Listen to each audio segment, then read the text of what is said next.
Europe 1, présidentielle 2022. L'invité de la matinale. Fabien Roussel, le secrétaire national du Parti communiste et candidat à l'élection présidentielle, est l'invité d'Europe Matin jusqu'à 9h. Mathieu Bocoté nous a rejoint. Bonjour Mathieu, bienvenue. Bonjour. Fabien Roussel, vous avez parlé de Saint-Amand-les-Eaux tout à l'heure au nord de Valenciennes. Il y a un très joli échevinage, une grande usine du laboratoire GSK aussi. Et c'est de là-bas que vous avez posté vos vœux. Vous avez ensuite mis sur votre compte Twitter. Et dans ces vœux, vous souhaitez pour 2022 exactement ce que vous venez de nous dire à l'antenne, sortir la santé des griffes de la finance. Et vous enchaînez avec cette formule: faisons tomber le mur de l'argent. Alors ça, c'est un classique de la gauche, 1924, 1936, 1981. Et je suis frappé par cette convocation d'un imaginaire révolu et qui m'interpelle dans la mesure où vous dites: ma priorité c'est l'argent, la priorité c'est le pouvoir d'achat. Est-ce qu'on peut faire ça aujourd'hui sans les entreprises, sans les marchés, sans le capitalisme? Très concrètement, Fabien Roussel, aujourd'hui. Oui, sinon je ne serais pas candidat à l'élection présidentielle. L'argent.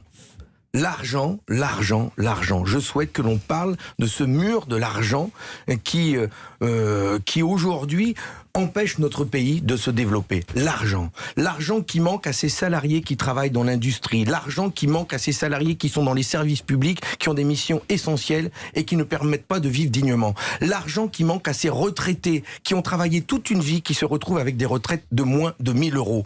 L'argent qui manque pour investir dans l'école, dans la santé, dans des hôpitaux de proximité, dans les maternités. Comme je l'ai dit, c'est la Commission européenne qui nous impose des économies dans ce domaine. Et l'argent qui coule à flot pour quelques milliers de privilégiés, des grandes fortunes, des actionnaires, les grands actionnaires, pas les petits, les grands actionnaires de ces multinationales ou des banques, des assurances. L'argent, il existe. Notre pays est riche, extrêmement riche, mais ces richesses aujourd'hui sont accaparées par une minorité de privilégiés qui tiennent le système économique. Qui pour certains créent des emplois, une rappelons-le. forme d'oligarchie financière qui prive justement la majorité de nos concitoyens de pouvoir vivre dignement et d'avoir des services publics à la hauteur. Très concrètement, est-ce que c'est un problème de partage de la richesse, d'un partage de la valeur entre le travail et le capital, ou est-ce que le problème c'est le capitalisme en lui-même? Ce sont les deux.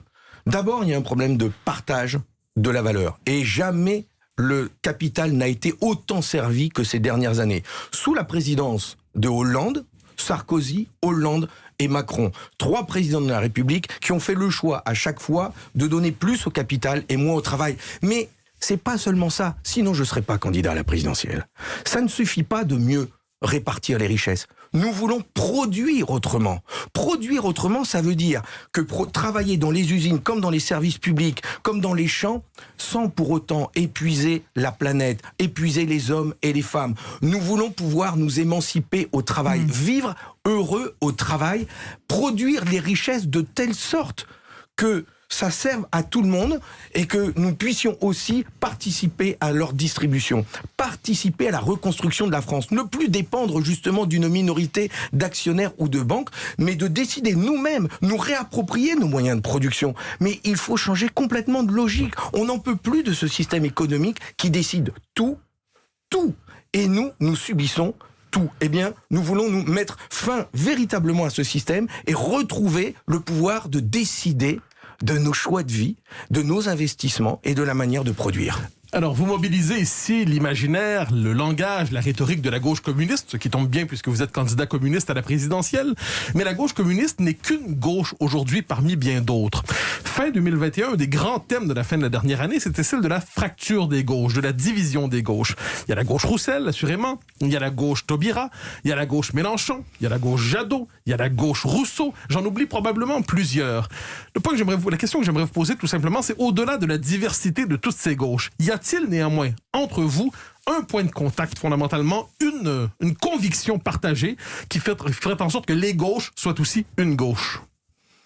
Et là, il y a une différence fondamentale entre la gauche et la droite par rapport concernant ce système économique, celui dont je viens de parler. C'est que la différence fondamentale, c'est que la droite, elle, entend tout libéraliser et laisser entièrement le marché, le capital décider. Quant à gauche, et selon des degrés divers, eh bien, il y a des formations qui veulent réguler plus ou moins le système. Et c'est là où nous avons des divergences entre nous, sur la manière dont nous pouvons reprendre la main sur le système. Donc la critique du capitalisme demeure le point de contact entre les gauches. De Manuel Valls à vous, le point de contact, c'est la critique du capitalisme. Je ne sais pas si on peut encore classer Manuel Valls à gauche, ça c'est à lui d'y répondre. Il y a répondu, il se veut de gauche, il le dit. Je sais. Vous n'avez pas l'air d'y croire. Non, en tout cas... Pourquoi c'est vous qui délivrez les brevets d'appartenance à la gauche? Pas du tout. Vous êtes assez nombreux à gauche pour pouvoir chasser un bon élément. Je pense surtout que nous avons besoin de retrouver une gauche sincère, authentique, qui d'un côté renoue avec les valeurs qui sont les siennes, les valeurs universalistes, celles qui, sans état d'âme, dit qu'il n'y a qu'un seul être humain, il n'y a qu'un seul genre humain, qu'il n'y a pas de race et que nous devons nous battre pour l'égalité des droits des êtres humains. Et puis une gauche sincère et authentique qui dit que l'Europe dans laquelle nous sommes aujourd'hui est une Europe exclusivement au service de la finance et que nous voulons retrouver notre souveraineté économique et démocratique. Cette gauche, il y a une partie de la gauche qui a tourné le dos à ça. La gauche qui a été au gouvernement et qui a fait le choix de signer les traités européens ultra-libéraux. Cette gauche, elle a renié ses engagements justement en direction du peuple et du monde du travail. Moi, je souhaite justement réincarner une gauche qui veut servir le peuple. Servir, vous entendez ce mot ? Servir le peuple, se mettre résolument du côté du peuple et avec lui, pour lui, reconstruire la France. Mais la division des gauches n'est pas artificielle. Je me permets de citer un débat récent entre Yann Brossard, votre directeur de campagne, et Sandrine Rousseau dans les pages de Libération. Je le cite, vous me direz ce que vous pensez de son commentaire. En répondant à l'extrême droite, y compris avec de bons arguments, on leur permet de dicter l'agenda politique. Ils ont l'intelligence de parler de sujets sur lesquels ils savent qu'ils sont majoritaires, comme l'immigration ou la sécurité. Fin de la citation. Considérez-vous, comme votre directeur de campagne, que ce qu'il appelle l'extrême droite est majoritaire sur les questions d'immigration et de sécurité aujourd'hui en France? En tout cas, il ne parle exclusivement que de ça. Et donc, non, mais est-ce que lorsqu'il dit majoritaire, ça veut dire qu'il correspond au sentiment majoritaire des Français? Je pense qu'effectivement, ils ont réussi à imposer ces thèmes dans le débat politique et en imposant ces thèmes, détourner l'attention du débat des Français sur d'autres sujets qui nous semblent, nous, prioritaires, comme celle des questions sociales, du pouvoir d'achat, du travail.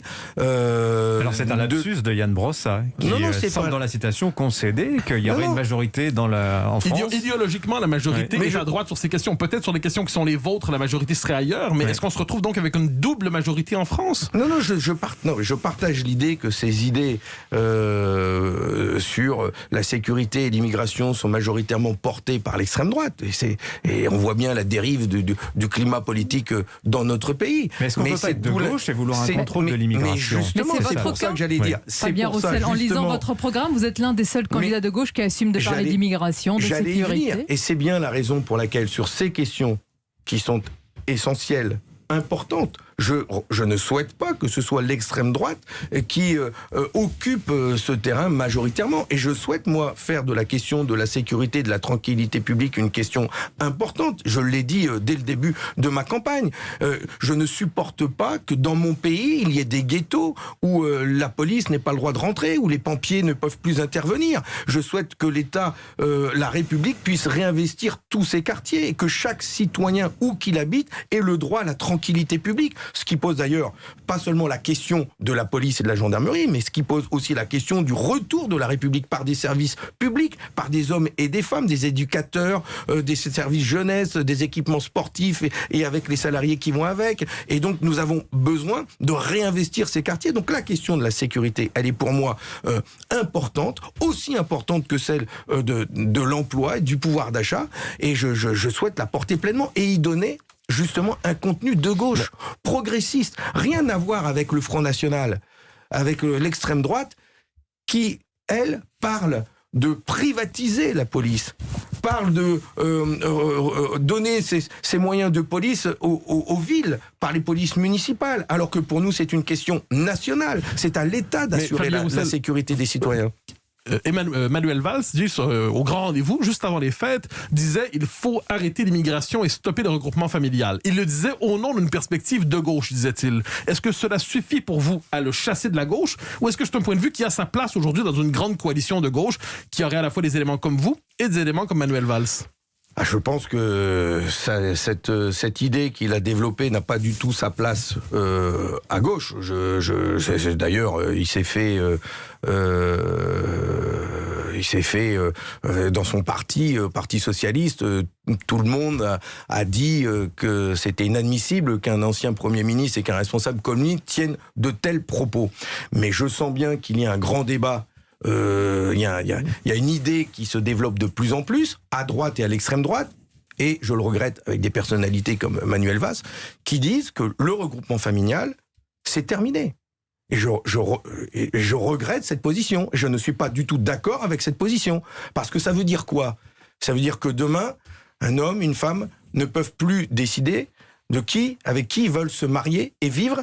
C'est ça, on met fin à l'amour entre un homme et une femme que l'on empêcherait de vivre ensemble. C'est ça la fin du regroupement familial. Le regroupement familial, c'est le droit à un homme et une femme de vivre ensemble avec leurs enfants. C'est inscrit dans le préambule de notre Constitution. Ça fait partie de la Déclaration universelle des droits de l'homme que nous avons écrit au lendemain de la Seconde Guerre mondiale. Et j'entends à droite et à l'extrême droite des responsables politiques qui veulent justement, quand ils disent qu'ils veulent faire un référendum sur la question migratoire, c'est parce qu'ils veulent retirer de notre Constitution ce droit d'asile, ce droit au regroupement familial que l'on doit accorder à chaque couple, à chaque homme, chaque femme, qui doivent pouvoir vivre ensemble. Et c'est la moindre des choses. C'est la moindre des choses que de se battre pour ça. Monsieur Roussel, demander à la population de s'exprimer, c'est retirer quelque chose, forcément ? Non, c'est pas ça. C'est que ce que je veux dire, c'est que quand ils font appel à un référendum, sous-entendu, on va avoir un grand débat. Non, c'est parce que comme c'était inscrit dans notre Constitution, il n'y a que le référendum qui peut demander à retirer de la Constitution française un tel principe. Et c'est pour ça que ça va très très loin et que c'est grave. Je regrette que Valls s'inscrive dans ce débat.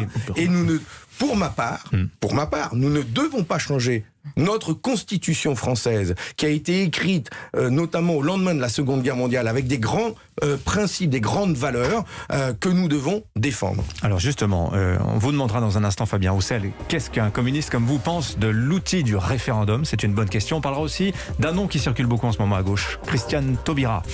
Restez avec nous, Fabien Roussel est l'invité d'Europe Matin jusqu'à 9h. 6h30, 9h. Europe Matin. Le point sur l'actualité, c'est le journal permanent. Alban Leprince. Le variant Omicron représente 2 risques selon Olivier Véran ce matin. Une saturation des lits d'hospitalisation conventionnels et un dysfonctionnement de la société. Ce sont les craintes exprimées par le ministre de la Santé alors que Jean Castex organise une réunion sur le sujet aujourd'hui autour de 10 ministres. Vous avez peut-être déjà déposé vos enfants à l'école. Nouveau protocole sanitaire en vigueur ce matin. Un cas de Covid dans une classe et tous les élèves doivent se faire tester 3 fois. Ce matin sur Europe 1, Fabien Roussel, candidat communiste à la présidentielle, dit non au pass vaccinal. Les députés se penchent à partir d'aujourd'hui sur le projet de loi qui transforme le pass sanitaire en pass vaccinal. Ce sera au Sénat mercredi pour une entrée en vigueur le 15 janvier. Un mot de foot pour terminer avec la Coupe de France. En 16e, Vannes reçoit le PSG ce soir à 21h10 sans Lionel Messi positif au Covid. Hier, 2 clubs de 4e division se sont qualifiés en 8e, Versailles et Bergerac. Europe 1, présidentielle 2022. L'événement politique est sur Europe 1. Fabien Roussel est l'invité d'Europe Matin jusqu'à 9h. Nous sommes avec Sonia Mabrouk et Mathieu Bock-Côté. Alors on a parlé d'une figure de la gauche, Manuel Valls. Un autre nom circule activement en ce moment à gauche, c'est celui de Christiane Taubira, Mathieu. Alors Christiane Taubira se présente ces derniers temps comme la femme providentielle qui pourrait rassembler les différentes gauches sous un même étendard. Comment accueillez-vous sa possible candidature, une déclaration d'envisagure fin décembre, déclaration de candidature peut-être à la mi-janvier. Comment accueillez-vous cette candidature ? J'attends, moi, qu'elle fasse son chemin, puisque pour l'instant, elle ne parle que d'envisager. J'attends qu'elle atterrisse, tout simplement. En tout cas, on m'interroge depuis des mois en me disant « mais il y a beaucoup de candidatures à gauche ». Et là, il y en a une nouvelle qui s'ajoute. Et donc, je comprends pas l'objet de cette candidature. Elle ne veut pas s'ajouter. Elle ne veut pas s'ajouter. Elle veut même anesthésier. D'ailleurs, qu'est-ce qu'elle a de plus que vous, Christiane Taubira, pour penser qu'elle peut incarner à elle seule cette candidature unique à gauche ? je ne suis pas certain qu'elle puisse incarner une candidature unique à gauche. Je connais Christiane Taubira, elle a été candidate en 2002 à l'élection présidentielle, elle était ministre sous Hollande. Je me souviens que quand nous manifestions contre les lois El Khomri et les ordonnances Macron, qu'elle était plutôt en soutien du gouvernement et pas en soutien des salariés contre ces lois qui ont fait beaucoup de mal au monde du travail. Et donc elle défend une idée de la gauche et de la social-démocratie qui, c'est mon analyse, a plutôt fait du mal à la gauche. Et donc je souhaite, moi, tourner cette page à gauche. Je souhaite écrire une nouvelle page à gauche, d'une gauche qui va véritablement renouer avec le monde du travail, qui va servir le monde du travail, qui va être résolument du côté du peuple, comme je le disais tout à l'heure. Ce n'est pas, mais c'est mon analyse, ce que représente Christiane Taubira, et encore, je vous dis, moi, qu'elle présente son programme. Nous sommes à 4 mois d'élection présidentielle, je trouve un peu léger de venir aujourd'hui dans la campagne sans avoir d'éléments programmatiques à proposer plus que ça. Enfin, c'est quand même une élection sérieuse. Pour ma part, nous nous y préparons depuis plus d'1 an. J'ai fait le Tour de France, je continue de le faire. Nous avons un programme que nous allons présenter d'ici quelques jours, avec plus de 170 propositions. Voilà, il faut être quand même minimum sérieux quand on se présente à cette élection et que l'on a un programme à défendre pour la France. Mais la division des gauches, on l'évoquait plus tôt, vous parlez d'une division sur la question sociale. Mais est-ce que ce n'est pas aussi, entre vous et Christiane Taubira, une division sur la question sociétale et même sur la conception de la nation? Vous représentez une gauche qui se veut patriote, une gauche qui se veut populaire, une gauche qui se veut sécuritaire aussi. Madame Taubira représente peut-être une gauche multiculturaliste, une gauche qui se veut moins sévère sur les questions de sécurité, moins rigoureuse sur les questions de sécurité. Est-ce que le désaccord, il ne se situe pas aussi à ce niveau entre les gauches et peut-être aussi entre la gauche et la population?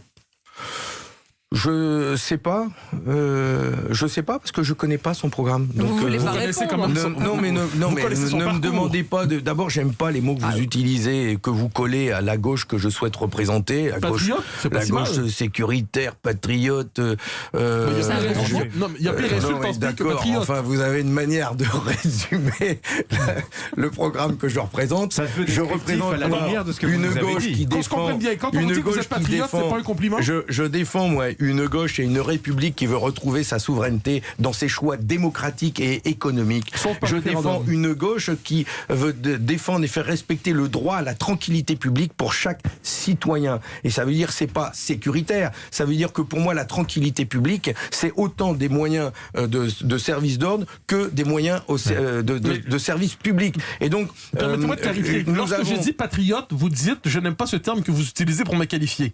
Généralement, c'est bien vu, patriote. Oui, d'accord, mais laissez-moi présenter mon programme avec les qualificatifs qui lui vont bien. Mais justement, à propos de programme, vous parlez beaucoup de la gauche, Fabien Roussel, vous parlez peu de communisme. Et on vient de célébrer le 30e anniversaire de la disparition de l'URSS. Quel regard, justement, portez-vous sur les États communistes en 2021 ils s'en soutiennent sur le doigt d'une main. La Chine, Cuba, la Corée du Nord, le Laos, le Vietnam. Non, mais pardonnez-moi, ce sont des régimes communistes qui sont très différents, je vous le concède. Y en a-t-il un qui est à vos faveurs parmi ces régimes-là? Est-ce que vous Bon, d'abord. Attendez, Fabien Roussel, ce sont des régimes communistes, vous revendiquez communiste. Expliquez-nous. Mais, d'abord, la candidature que je représente, elle a été décidée par ma formation politique. Donc, personne ne doute d'où je viens et par qui je suis soutenu. Et je ne le cache pas. Alors, attendez, je reformule. Qu'est-ce que c'est qu'être communiste en France en 2022, puisque nous sommes en 2022, j'ai parlé de 2021, mais... Être communiste en France, c'est défendre l'égalité réelle des citoyens. C'est mettre l'être humain, l'homme avec un grand H, l'homme et la femme, au cœur de tous les choix politiques. Mettre l'être humain au cœur de la société. Et donc, défendre l'égalité des citoyens. Voilà. Être communiste, c'est la fraternité. C'est aussi faire en sorte que nous puissions défendre et la fraternité entre les hommes et la fraternité entre les peuples. C'est porter la voie de la paix et que la France retrouve son indépendance à ce titre. Et la liberté. Et la liberté. Oui, la liberté. Parce que dans le triptyque républicain, vous avez cité égalité, fraternité. La liberté collective et la liberté individuelle qui doivent se marier ensemble. Et quand je parle de liberté collective, c'est celle que nous puissions nous retrouver, nous le peuple de France, dans les choix que nous voulons faire dans notre pays. Aujourd'hui, nous n'avons plus la liberté de choisir nos choix politiques, car ils sont commandés. Attendez, si on n'a plus la liberté de choisir nos choix politiques, ce n'est plus une démocratie. Parce que nous sommes aujourd'hui soumis aux règles de l'Union européenne, soumis au pacte de stabilité, soumis à un pacte budgétaire qui nous a imposé de vendre des services publics, qui nous a imposé des mesures d'économie terribles dans certains de nos services publics comme l'hôpital et comme l'école. Des règles budgétaires qui nous ont imposé une concurrence déloyale avec des peuples de l'Union européenne. Monsieur Roussel, on a été soumis à l'Europe quand on a eu le plan de relance européen. Nous nous sommes battus. On vous a pas entendu crier à la soumission quand on a eu le plan de relance. Quel parti politique en France s'est battu contre le traité de constitution européenne en 2005. Nos élus, ont été les seuls, nos deux groupes à l'Assemblée nationale et au Sénat, à nous être battus contre ces traités, que ce soit en 1995, traité de Maastricht, jusqu'au traité de Lisbonne et jusqu'au traité de constitution européenne. Je pense que Sonia faisait allusion au plan de relance européen pendant la crise sanitaire. On peut lui dire merci, non ? 750 en provenance milliards. De l'Europe, non parce que moi qui défends justement une autre conception de l'Europe, je n'aurais pas fait un plan de relance à ce niveau, c'est-à-dire extrêmement bas. Comparer le plan de relance de l'Union européenne à celui mis en place par Biden aux États-Unis. Eh bien, nous avons besoin d'un plan de relance justement en Europe et pour l'économie européenne bien plus ambitieux. Et d'ailleurs, le GIEC lui-même recommande à ce que les plans de relance pour obtenir nos objectifs climatiques soient à hauteur de 6% du PIB. Il y a donc des bienfaits du PIB de l'Union européenne. Et donc c'est pour ça que nous voulons nous reprendre la main sur la Banque Centrale Européenne et sa possibilité de créer de la monnaie. Eh bien, quand une Banque Centrale Européenne peut créer de la monnaie comme elle le fait, ça ne doit pas être pour mettre cet argent au service des banques et ensuite aux États, mais directement aux États et avec des critères précis, sociaux et écologiques. Ça, c'est le projet communiste que nous portons, c'est mettre l'argent au service de critères précis que sont les politiques sociales et écologiques dont nous avons besoin dans notre pays. Vous avez dit il y a quelques minutes plutôt du mal du référendum, référendum sur l'immigration que proposent certains candidats à la présidentielle. Mais est-ce que le référendum, quel que soit son sujet, est-ce que c'est pas l'expression de la souveraineté populaire à laquelle vous êtes attaché?